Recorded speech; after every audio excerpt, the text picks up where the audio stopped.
Today we're going to graph some functions that are in vertex form to start with. So vertex form is kind of nice because you can use what you know about translations to think about where your vertex is.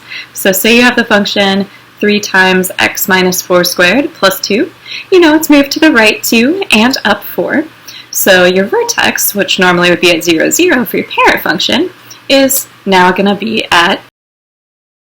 Thinking about where the vertex on this one would be, you can think about the fact that this is translated right 3 and down 5. So your vertex is going to be at 3, negative 5. And then you know that your axis of symmetry is going to go through that vertex. So let me go ahead and mark it here. Keep track of where my middle is. I need some additional points. So let's pick two x values that are close to my vertex to plug in. I could do like 1 and 2, 3 and 4. I'm going to go with 1 and 2. So if I plug them into my original and simplify, little order of operations, make sure that you work inside your parentheses first, square it, and then multiply by your 1/2. So I'll have 1/2 times, that would be negative 2 squared minus 5. Negative 2 squared is going to give me positive 4. Half of 4 is 2, and subtract 5 gives me negative 3. Similarly, my second point, 2 minus 3 is negative 1. Square it gets you positive 1. 1/2 minus 5 is negative 4.5. So plotting those on my graph and then reflecting them over my axis of symmetry is going to give me all the points that I need to draw in my parabola. It's not going to be perfect the further away I get from my points that I actually calculated, but it'll be pretty darn close to that shape. Our final form that we're going to look at is quadratics written in intercept form. So say that I have the function 2 times x minus 5 times the quantity x plus 3. If you think about your x-intercepts, those are the points where your y value are equal to 0, since it's points that are on the x-axis. So if I set this function equal to 0, I can get the x values of 5 and negative 3 are corresponding to the points 5, 0 and negative 3, 0, which are my x-intercepts. So this form makes it easy to plot your x-intercepts. So I'm going to graph this. If it's an intercept form, first let's use our equation to find our x-intercepts, because that's kind of what it's handy for.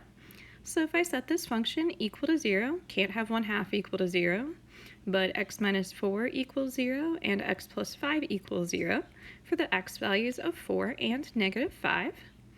So my x-intercepts are 4, 0 and negative 5, 0.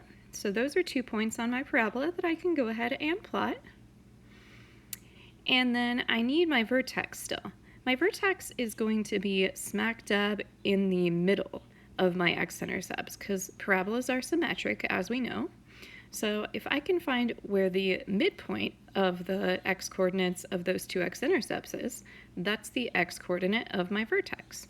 So I'm going to find the middle. I could maybe like count it and think about it, but if you remember your midpoint formula from geometry, or even if you don't, you just add up your two values that you're finding the middle for and then divide by 2. So my x-coordinate of my vertex is going to be negative 1/2. Negative 1/2 is right smack dab in the middle of 4 and negative 5.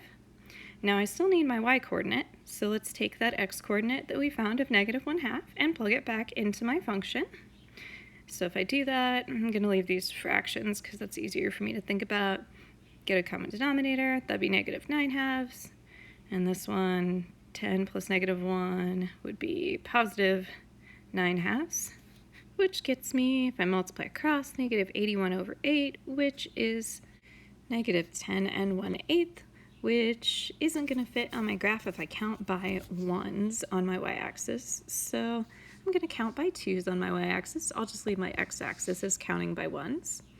So if you relabel a couple things here, always should make your scale clear on your graphs, otherwise everybody's going to assume that you're counting by 1. So negative 1/2, negative 10 and 1/8 right there, and then draw in my parabola. So you only need 3 points if you're graphing an intercept form is fine. I'm going to do a little bit of converting from vertex form to standard form. You could also convert from intercept form to standard form just by multiplying everything together. So if we're squaring x plus 1, we're going to have x squared plus x plus another x plus 1. And make sure you keep that in parentheses because I'm going to have to take my negative 2 multiplied times all of it. But it'd be easier to add my like terms together first. And then distribute my negative 2 to get negative 2x squared minus 4x minus 2.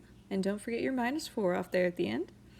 So putting it all together, negative 2x squared minus 4x minus 6 is this function in standard form. Now we're going to find the vertex using both our standard form equation and our vertex form. Which is going to be easier? Probably vertex form, because it's called vertex form for a reason. So if you think about your vertex form equation, you know that your vertex is translated left 1 and down 4 from your parent function's vertex at 0, 0. So it's going to be at negative 1, negative 4. Yay, vertex! If you have one that's in standard form, you'll have to do x equals negative b over 2a to get your x coordinate, which in this case would be opposite of negative 4 over 2 times negative 2, which if you simplify is still going to get you the same value of negative 1. And then you need to plug it back in to get your y coordinate for your vertex, which will again still get you negative 4. So vertex form is a little bit handier to find your vertex. You can go from vertex form to standard form. It is going to involve a little completing the square though, so I just find it easier to use negative b over 2a for my vertex.